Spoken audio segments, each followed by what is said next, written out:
முதல்ல சந்தோஷமா வீடியோ போட்டு நான் தான் தாவேக்கான்றதை அறிமுகப்படுத்துறாங்க. உங்களுடைய பெருவாரியான ஓட்டை விசில் சின்னத்துல வாக்களிச்சு பெருவாரியான அதுக்கு பிறகு என்ன செய்யறேன்னு கேட்டா இந்த அம்மா வந்து அழுதுகிட்டே ஒரு வீடியோவோ போடுறாங்க. உங்களுக்கு தெரியும் டிவி கேஸ் சசியாக்கா பேசுறேன், இந்த மாதிரி நான் வீடியோலாம் நான் போட்டதே இல்லை. சொந்த கட்சியில் இருக்கிறவங்க தினம் என்ன பிரச்சனை கொண்டு வராங்கன்றது தான் இப்போ ஒரு கேள்வியாகவே இருக்குது. உள்ளபடியே பார்த்தீங்கன்னா எதிர்கட்சிகளை காட்டிலும் தோழமை கட்சிகளை காட்டிலும் தன் சொந்த கட்சியில் இருக்கிற நபர்கள் கொண்டு வர பிரச்சனை தான் பெருசாக இருக்குது. விஜய்க்கு அதுதான் சவாலாக இருக்குன்னு நான் நினைக்கிறேன். தன் சொந்த வீட்டில் இருக்கிற பிரச்சனை இவங்க தாவேக்காவை சார்ந்தவங்கன்னு சொல்கிறாங்க. அதே சமயத்தில் தன் சொந்த மருமகன் வந்து இவங்களுக்கு ஏதோ ஒரு டார்ச்சர் கொடுக்குறாரு, வீட்டில் ஏதோ ஒரு பிரச்சனை, தன் மருமகன் மீது புகார் கொடுத்தோம்னா அந்த புகார் நடவடிக்கை எடுக்கணும்னு சொல்லிட்டு உடனே ஸ்ட்ரெயிட்டாக யாருக்குன்னு கேட்டிங்கன்னா ஒரு வீடியோ போட்டு முதலமைச்சர் விஜய் அவர்களுக்கும் புஷியானந்த் அவர்களுக்கும் ஒரு வீடியோவை சமர்ப்பிக்கிறாங்க. இது என்னங்க இது? இதை ஒரு பெரிய வேடிக்கை என்னன்னு கேட்டால் இந்த வீடியோ வந்து ஷேர் பண்ணது யாருன்னு கேட்டிங்கன்னா விஜய் ஆண்டனி சார் தான் பண்ணியிருக்கிறார். எனக்கு ரொம்ப ஆச்சரியமாக இருக்குது. ஏன்னா ஒரு சர்ச்சை இல்லாத மனிதர், ஒரு அமைதியான நடிகர், ரொம்ப நிதானம் ஜாஸ்தி, ரொம்ப பொறுமை ஜாஸ்தி, ரொம்ப நல்ல மனிதர். அவர் வந்து இதை உடனே வந்து என்ன செய்கிறாரு, இதை ஷேர் பண்ணுறாரு. அப்போ இது போன்ற வீடியோக்கள் இன்னும் நிறைய வரும். என்னை என் மாமங்காரன் அடித்தான், எங்கள் சித்தப்பா அடித்தான், எங்கள் அண்ணங்காரன் அடித்தான், என் வந்து மருமகன் அடித்தான்னு சொல்லி பெண்கள் வருவாங்க. என் ஆண்கள் கூட இன்னும் கொஞ்ச நாள் கழிச்சு வருவாங்க. என் பொண்டாட்டி என்னை அடிக்கிறா, என் பொண்டாட்டி எனக்கு சோறு போடலை, என் பொண்டாட்டி என்னை மிரட்டுறா, இப்படி வரும்.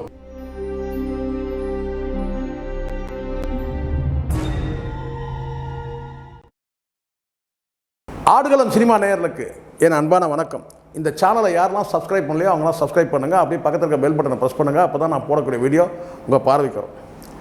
இப்போது நாம் பார்க்கக்கூடிய ஒரு முக்கியமான விஷயம் என்னென்னா, கடந்த திமுக ஆட்சியில் அப்போ இருந்த முதலமைச்சர் மு க ஸ்டாலின் ஒரு மேடையில் சொன்னார், பொழுது விடிஞ்சால் எந்த அமைச்சர் என்ன பிரச்சனை கொண்டு வரோன்னு ஒரு பதற்றத்திலேயே நான் எழுந்துக்கிறேன் அப்படின்னு சொல்லி சொன்னார். அது மாதிரி தான் இப்போ என்ன தான் வந்து ஒரு மைனாரிட்டி அரசாக இருந்தாலும் சரி, எதிர்கட்சிகள் ஒன்றுக்கு இரண்டாக இருக்குது இன்றைக்கி.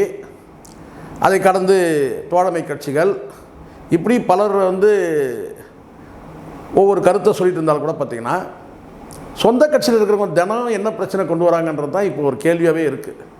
உள்ளபடியே பார்த்திங்கன்னா எதிர்கட்சிகளை காட்டிலும் தோழமை கட்சிகளை காட்டிலும் தன் சொந்த கட்சியில் இருக்கிற நபர்கள் கொண்டு வர பிரச்சனை தான் பெருசாக இருக்குது. விஜய்க்கு அதுதான் சவாலாக இருக்குன்னு நான் நினைக்கிறேன். காரணம் என்னென்னா, ஒவ்வொரு நாளும் நானும் பார்க்குறேன் ஒரு புது பிரச்சனை கிளம்பி வருது. அது யாரா கிளப்பி விட்றாங்கன்னு பார்த்தீங்கன்னா உள்ளபடியே வந்து எதிர்கட்சிகள் கிடையவே கிடையாது. எதிர்கட்சிகள் அவங்களுடைய குறைகளை சொல்ல, அதிமுக பொறுத்த வரைக்கும் கடுமையாக சாடுறாங்கன்னா அவங்க கட்சியை வந்து கபலீகரம் பண்ணுறாங்கன்றதுனால அந்த அடிப்படையில் அவங்க பேசுகிறாங்க. திமுக எடுத்துட்டிங்கன்னா திமுக வந்து பார்த்திங்கன்னா வந்து பழிவாங்கும் நடவடிக்கைகள் எடுக்கிறாங்கன்னு சொல்லிட்டு அவங்க ஒரு பக்கம் எதிர்ப்பு அரசியல் பேசுகிறாங்க. இது வழக்கமாக நடக்கக்கூடியது தான். எதிர்ப்பு அரசியல் பேசுகிறது எதிர்கட்சிகள் வழக்கமாக செய்யக்கூடியது தான். ஆனால் ஒரு குறிப்பிட்ட ஒரு நபர், அதாவது ஒரு கட்சி, அதாவது கேட்டால் ஒரு தோழமை கட்சியோ அல்லது வந்து எதிர்கட்சிகளோ வந்து பார்த்திங்கன்னா ஒரு குறிப்பிட்ட ஒரு நபர் அல்லது ஒரு அரசியல் தலைவர் அல்லது முன்னாள் அமைச்சர் யாரோ ஒருத்தர் எடுத்துக்கிட்டால் கூட பார்த்திங்கன்னா தனிப்பட்ட முறையில் ஒரு வன்மத்தோடு திட்டக்கூடிய ஒரு சில நடவடிக்கைகளை நம்ம பார்க்குறோம். தனிப்பட்ட முறையில் ஒருமையில் பேசுகிறதே நம்ம பார்க்குறோம். அது இன்னொரு காணொலியில் நம்ம பார்ப்போம். ஆனால் இதில் என்னென்னா, அதெல்லாம் கூட வந்து விஜய் வந்து கடந்து போயிடுவார்ன்ற மாதிரி இருக்குது. எவ்வளோ தான் நீங்கள் கடுமையான வார்த்தைகள் போட்டு நீங்கள் வந்து திட்டி பேசினால் கூட இது அரசியலில் இதெல்லாம் சகஜமப்பா அப்படின்னு சொல்லி கூட கடந்து போகிறதுக்கு வாய்ப்பு இருக்குது. ஏன்னா கடந்த காலத்தில் அதெல்லாம் நடந்துருக்கு. ஜெயலலிதா அவர்களை பேசாத பேச்சா, இப்படி ஒவ்வொரு அரசியல் கட்சியில் திமுகவை பொறுத்த வரைக்கும் திராவிட கட்சிகளை பொறுத்த வரைக்கும் கடுமையாக எதிர்கட்சிகளாக இருக்கும்போது வீரியத்தோடு செயல்படுவாங்க, கடுமையாக எதிர்த்து பேசுவாங்க. இதெல்லாம் நடந்திருக்கு. இதெல்லாம் வந்து ஃபேஸ் பண்ணிக்கலாம். ஆனால் சொந்த கட்சியில் இருக்கிறவங்க கொண்டு வர இந்த சிக்கல் இருக்குது பார்த்தீங்களா, அதுதான் வேறு லெவலில் இருக்குது.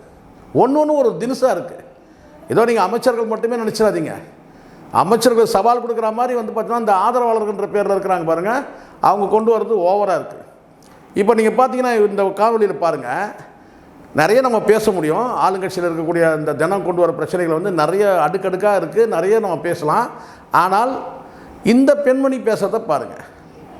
தன் சொந்த வீட்டில் இருக்கிற பிரச்சனை, இவங்க தாவேகாவை சார்ந்தவங்கன்னு சொல்கிறாங்க. அதே சமயத்தில் தன் சொந்த மருமகன் வந்து இவங்களுக்கு ஏதோ ஒரு டார்ச்சர் கொடுக்குறாரு, வீட்டில் ஏதோ ஒரு பிரச்சனை டார்ச்சர் கொடுக்குறாரு. அதை உடனே இந்த அம்மா என்ன செய்கிறாங்கன்னு கேட்டிங்கன்னா, ஒரு வீடியோவில் போட்டு காவல்துறையில் புகார் கொடுத்தா மாதிரியும், தன் மருமகன் மீது புகார் கொடுத்தா மாதிரியும், அந்த புகார் நடவடிக்கை எடுக்கணும்னு சொல்லிட்டு உடனே ஸ்ட்ரெயிட்டாக யாருக்குன்னு கேட்டிங்கன்னா ஒரு வீடியோ போட்டு முதலமைச்சர் விஜய் அவர்களுக்கும் புஷியானந்த் அவர்களுக்கும் ஒரு வீடியோவை சமர்ப்பிக்கிறாங்க. இது என்னங்க இது? ஒரு ஆட்சி நடக்குது, ஆட்சியில் இப்போ நான் கேட்குறேன், என்ன தான் இந்த ரீல்ஸ் போட்டாலும் வந்து பார்த்தீங்கன்னா, இப்போது எதுலாம் ப்ளஸ்ன்னு நினச்சாங்களோ இந்த தாவேக அரசு, அதுதான் இப்போ மைனஸ் ஆகிட்டு இருக்கு. அப்படி தான் நான் நினைக்கிறேன். எதுக்கு தான் ரீல்ஸ் போடணுன்னு ஒன்று இல்லையா? எதுக்கு தான் ஒரு வீடியோ போடணும்னு இல்லையா? எல்லார் வீட்லேயும் ஒரு பிரச்சனை இருக்க தான் செய்யுது. மருமகன் ஏதோ டார்ச்சர் கொடுக்குறான், வீட்டில் பிரச்சனை கொடுக்குறான். இதை வந்து பார்த்திங்கன்னா லோக்கலில் பேசி தீர்த்துக்கலாம். அப்படியே ஒரு அமைச்சர் ஒரு காவல்துறை அதிகாரிகிட்ட புகார் கொடுத்து அந்த புகார் மறுத்தால் கூட அடுத்த நிலை அதிகாரிகள் கிட்ட போய் புகார் தரணும், அவ்வளோதான். ஒரு எஸ்ஐ நடவடிக்கை எடுக்கலன்னா இன்ஸ்பெக்டர் கொடுக்கணும், இன்ஸ்பெக்டர் நடவடிக்கைனா அடுத்தது டிஎஸ்பி, அடுத்த கட்ட உடனே ஸ்ட்ரெயிட்டாக முதலமைச்சருக்கு ஒரு வீடியோ. இது என்ன ஆகும்? இப்போ இதெல்லாம் பார்க்கும்போது என்ன நடக்குதுன்றது மக்கள் நல்லா ஒன்று புரிஞ்சுக்கணும். இப்போ இந்த அம்மா வந்து அழுதுகிட்டே ஒரு வீடியோ போடுறாங்க. முதல்ல சந்தோஷமாக வீடியோ போட்டு நான் தான் தாவேகான்றதை அறிமுகப்படுத்துகிறாங்க. அதுக்கு பிறகு என்ன செய்கிறேன்னு கேட்டால், இந்த அம்மா வந்து அழுதுகிட்டே ஒரு வீடியோவோ போடுறாங்க. தன் மருமகன் வந்து ஏதோ தொல்லை கொடுக்குறான்னு சொல்கிறாங்கன்னா, அப்போது என்ன செய்யணும்? அதை வந்து காவல்துறை அதிகாரிகிட்ட புகார் தரணும். அவங்க ஒரு வேளை புகார் எடுக்கலன்னா அடுத்த கட்டம் கேட்டால் அடுத்த உயர்நிலை அதிகாரிகிட்ட கொடுக்கணும். இதுதான் நடைமுறை. இப்படி நீங்கள் மாவட்ட ஆட்சியர்கிட்ட கூட புகார் கொடுங்க, இது வேறு. ஆனால் உடனே அடுத்த வீடியோ போட்டு விஜய் சார் கேட்டால் அப்போது வந்து முதலமைச்சருக்கு வேறு வேலையே இல்லையா? உங்கள் பிரச்சனை தீர்க்கிறதான வேலை நான் கேட்குறேன். உடனே காவல்துறை அதிகாரிகள் மீது வந்து சிங்கப்பெண் அதிரடிப்படையில் வந்து எனக்கு நடவடிக்கை எடுக்கலை, காவல்துறை நடவடிக்கை எடுக்கலைன்னு சொல்லிட்டு இஷ்டத்துக்கு ஒரு வீடியோ போட்டு விட்றீங்க. இதை ஒரு பெரிய வேடிக்கை என்னன்னு கேட்டால், இந்த வீடியோ வந்து ஷேர் பண்ணது யாருன்னு கேட்டிங்கன்னா விஜய் ஆண்டனி சார் தான் பண்ணியிருக்கிறார். எனக்கு ரொம்ப ஆச்சரியமாக இருக்குது. ஏன்னா ஒரு சர்ச்சை இல்லாத மனிதர், ஒரு அமைதியான நடிகர், ரொம்ப நிதானம் ஜாஸ்தி, ரொம்ப பொறுமை ஜாஸ்தி, ரொம்ப நல்ல மனிதர்.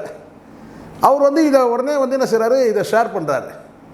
எவ்வளவோ விஷயங்கள் இருக்குங்க நாட்டில். இதெல்லாம் ஒன்றும் அந்த அளவுக்கு ஒன்றும் பார்த்தீங்கன்னா ஒரு உயிர் போகிற விஷயமும் இல்லை.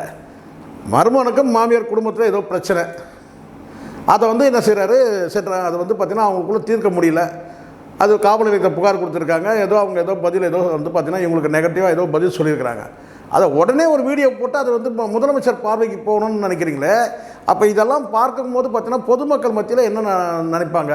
இந்த ஆட்சி பாருங்கள் எப்படி இருக்குது. ஒரு அம்மா வந்து காவல் நிலையத்தை போய் புகார் தராங்க, அந்த புகாரே எடுக்கலையாங்க. இவ்வளோ ஏகப்பட்ட பிரச்சனைகள் இருக்குது. ஒரு பக்கம் அவங்களுக்கே வந்து பார்த்திங்கன்னா அந்த லாக்அப் டெத்து அது அந்த பிரச்சனையும் அவங்களுக்கு வந்து பார்த்திங்கன்னா இருக்குது.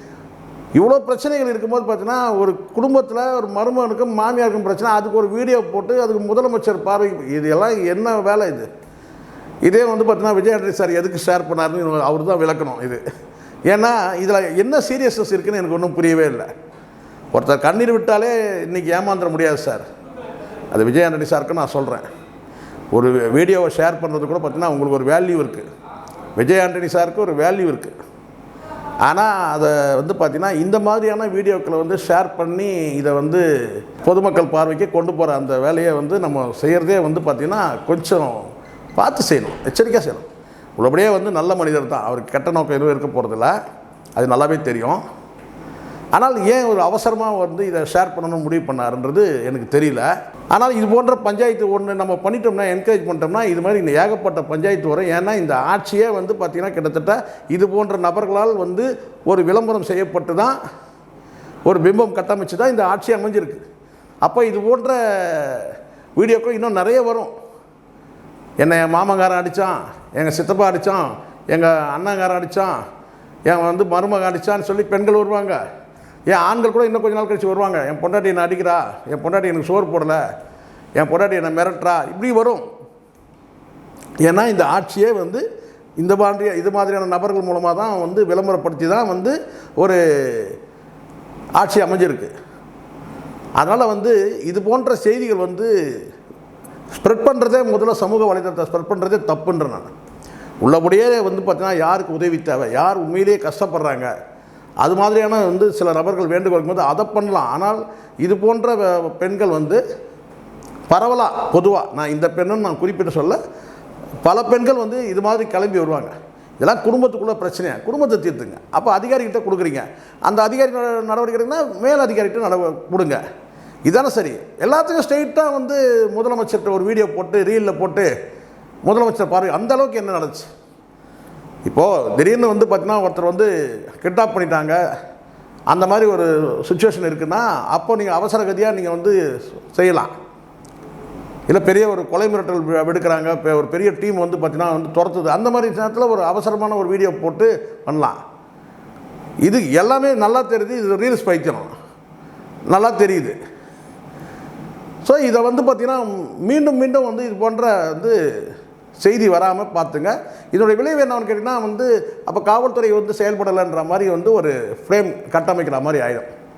பொதுமக்கள் பார்வையில் காவல்துறை வந்து செயல்படலை அப்படின்ற ஒரு பிம்பம் வந்து கட்டமைக்கிற மாதிரி ஆகிடும். அது வந்து சமுதாயத்துக்கு நல்லது கிடையாது, இந்த நாட்டோட நிர்வாகத்துக்கு நல்லது இல்லை. எல்லாத்தையும் முதலமைச்சர் பார்வைக்கணும், முதலமைச்சர் வேறு வேலையே கிடையாதா? உங்கள் வேலையை பார்க்கறது தான் பெருசா? எவ்வளோ பிரச்சனைகள் இருக்குது முதலமைச்சருக்கு. நீங்கள் எல்லாம் ரீல் போட்டு முதலமைச்சர் ஸ்ட்ரைட்டாக வந்து முதலமைச்சர் அண்ணா ஆனந்த் அண்ணா நீங்கள் தான் என்னை காப்பாற்றணும் அப்படின்னு சொன்னீங்கன்னா கட்சி உங்கள் தொண்டர்களுடைய வேலையை பார்க்கறது மட்டும்தான் சரியாக இருக்கும். நீங்கள் தொண்டராக கூட இருங்க, தாவேக்கா தொண்டராக கூட இருங்க, ஆனால் என்ன ஆகும்னா உங்கள் வேலையை பார்க்குறதே பெரும்பாடாயிடும். அதனால் இது போன்ற வீடியோக்களை வந்து என்கரேஜ் பண்ணாதீங்க. விஜயாண்டி சார் எந்த நோக்கத்துக்காக அதை பண்ணாருன்னு எனக்கு தெரியல. ஒரு வேளை வந்து திடீர்னு இறக்கப்பட்டு கூட அவர் வந்து அதை ஷேர் பண்ணியிருக்கலாம். இப்போ அதுதான் மிகப்பெரிய பேசும் பொருளாகிட்டுருக்கு. அதனால் இது போன்ற வீடியோக்கள் வந்து கொஞ்சம் சீர்தூக்கி பார்த்து பண்ணுங்கன்ற, பண்ணவே கூடாதுன்னு நான் சொல்ல. அதை உண்மைத்தன்மை என்ன, இதனுடைய வந்து பார்த்தீங்கன்னா வந்து பின்விளைவு என்ன, இது என்ன உள்ளபடியே என்ன நடந்திருக்கு, ஸோ இதெல்லாம் பார்த்து நிதானமாக வந்து செயல்படணும். ஏன்னா நீங்கள்லாம் பெரிய ஸ்டாரு, உங்களுக்கு ஒரு தனி ஒரு வேல்யூ இருக்குது. நீங்கள் ஒரு வீடியோ ஷேர் பண்ணாலும் கூட அதுக்கு ஒரு வேல்யூ இருக்குது. ஸோ உங்கள் வேல்யூ நீங்களே புரிஞ்சுக்கிட்டு இனிமேல் இது போன்ற வந்து ஒரு வீடியோக்கள் வரும்போது அதை சீர்தூக்கி பார்த்து செய்யுங்கன்னு தான் நான் சொல்கிறேன், செய்ய வேணான்னு நான் சொல்லலை. நன்றி, வணக்கம்.